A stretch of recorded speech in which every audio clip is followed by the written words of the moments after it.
section 9, more or less, is the mature oak hickory forest. So this is a relatively stable community. It's been left alone since before 1840 up until Hurricane Sandy. You'll notice that a lot of the trees have been knocked down as a result of the hurricane. You see a lot that are leaning over and a lot that they had to cut down. Fly just flew in my eye. Okay.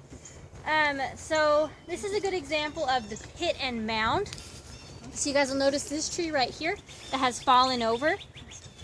So there leaves large pits where the trees have been uprooted, and underneath it builds up a mound, if that makes any sense. So the pits collect leaf litter and trapped moisture, and they provide a very different habitat than the adjacent mound. So there are these little microenvironments that have a lot of diversity in them.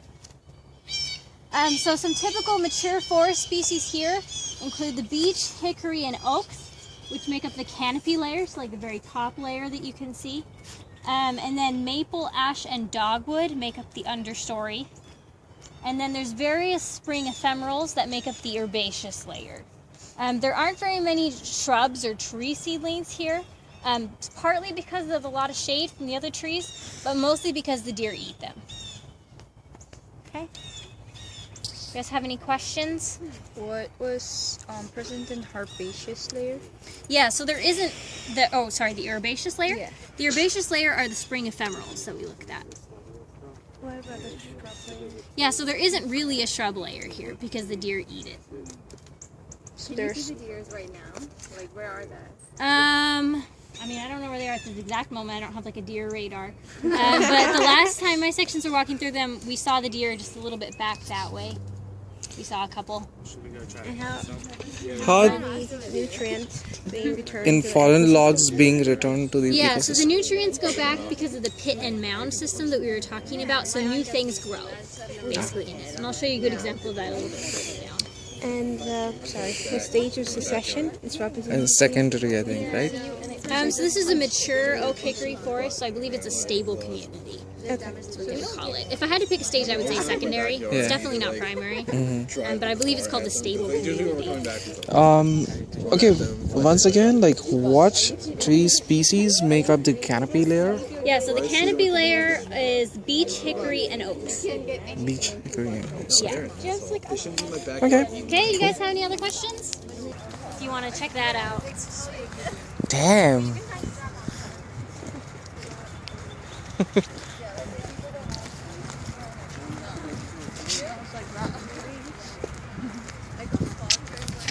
Section 10, this is about cherry trees. So you can see there's a lot of cherry trees in this area. You can recognize them by their horizontal bark. You can see they have these nice horizontal lines across their bark. So those are your cherry trees. So cherry is a summer fruiting species, so it produces high quality fruits that have a lot of carbohydrates, so they're readily eaten by many birds and mammals. There's also grapevines in this area. They changed the path, so I can't show you one, but just know that the grapevines are in this area, and they also grow high quality fruits. Okay, any questions? It's a pretty simple station. Grapevines grow here. Yep. Alright, so let's keep going. On here and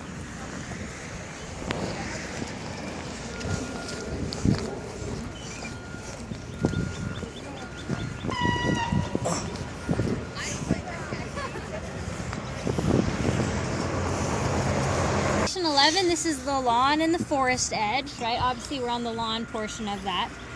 So what's nice about this spot is that you can kind of see the different layers of the forest. They're not really that well defined this year, again, because of Hurricane Sandy. It knocked over a lot of trees. But there should be the canopy layer on the very top, the sub-canopy below it, lower trees, the shrub layer, you can see these nice like bushes along here, and then the herbaceous layer on the ground. So comparing the forest to the lawn is pretty similar to an early successional stage because it has little structural complexity or species diversity. And it's not buffered from environmental conditions, right? It's open to the sun and the wind. It's not like the forest. It's pretty often disturbed by mowing and seeding, fertilizing, etc. That helps maintain it at the early successional stage. And then we also have dandelions. There aren't very many, but there is one that grew right by the station flag since I was here last, so that's nice. There's at least one dandelion. So dandelions are kind of interesting because they produce asexually, so they're actually clonal. So most dandelions that you see will be genetically identical. They flower close to the ground, and then when they seed, they rapidly invest their energy in growing upwards so that they can use wind to disperse their seeds. Okay? Any questions on this station? Why doesn't succession proceed to a mature forest community on the grassy areas? Yeah, it's because it gets disturbed constantly by mowing and seeding and fertilizing. Got it. Okay, any other questions? All right, then we're going to head to the origin of Buell Brook. Okay, so this is the origin of Buell Brook. You guys shall remember Buell Brook that we looked at earlier. We walked across it on the bridge. So this is basically where it originates. It originates from an underground spring across from the road, but it mostly comes from runoff from campus. Okay, so it's mostly just runoff. The water is pretty warm here, you'll notice, because it gets heated up from the asphalt when it runs under the road. It's pretty oily and warm. It has a lot of chemicals in it, and it doesn't really have any plant or animal life in it because it's devoid of oxygen. Okay, so it's not really an ideal environment. But as it continues to run down the string, it clears up a bit. Like the water cools down, some of the chemicals disperse a bit, and it starts getting oxygen in it again.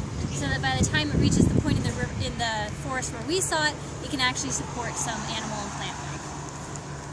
Okay? Any questions on this station?